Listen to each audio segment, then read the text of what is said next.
చేతికి వెళ్ళిపోతాయి. అది స్పెషల్ ఇక్కడ. ఇప్పుడు పేరుకి సంఘం డైరీ రైతులది. ఏ రైతు ఉంటాడు అక్కడ?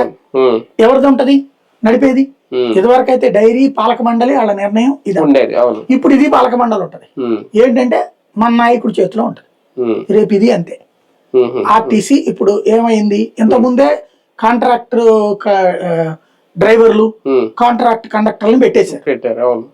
వాడికి ఉద్యోగ భద్రత ఏముంటది? ఇంకా వాళ్ళు ఉద్యమాలు చేసేటటువంటి వాళ్ళు కూడా ముందు నా బతుకు నడిచిపోతే సాల్లే అనుకునే లెక్కన ఉన్నారు కార్మిక సంఘం. ఇప్పుడు ఇది ఉంటది బస్సులు. ఇదివరకు నాకు బాగా గుర్తు, సిటీ కేబుల్లో ఉండగా ఒక రిపోర్టర్గా, తర్వాత తేజ టీవీలో యూనియన్లో ఉన్నప్పుడు కూడా ఒక ఉద్యమాలు జరిగేది. దాని పేరు ఏంటంటే సేవ్ ఆర్టీసీ ఉద్యమాలు. ఈ ఉద్యమాలు ఎట్లా అంటే, ఈ ప్రైవేట్ బస్సులు వచ్చిన కొత్తలు, ప్రైవేట్ బస్సులు వచ్చి బస్ స్టాండ్ ముందు ఆగి వీళ్ళ మనిషి వెళ్ళి బస్ స్టాండ్ లోపలికి వెళ్ళి హైదరాబాద్ బస్సు దగ్గర, హైదరాబాద్ బస్సు బయట ఉంది వచ్చేయండి అని ఇట్లా పిలిచేవాడు. తర్వాత సెకండ్ ఫేజ్ లో బస్సే లోపలికి వచ్చేయడం బిగించేసి, ఆర్టీసీ బస్ స్టాండ్ లోపలికి వచ్చేసి ఎక్కించుకుని వెళ్ళిపోవడం బిగించేసి, ఆర్టీసీ కండక్టర్ డ్రైవర్లు చూస్తా కూర్చునేవాళ్ళు.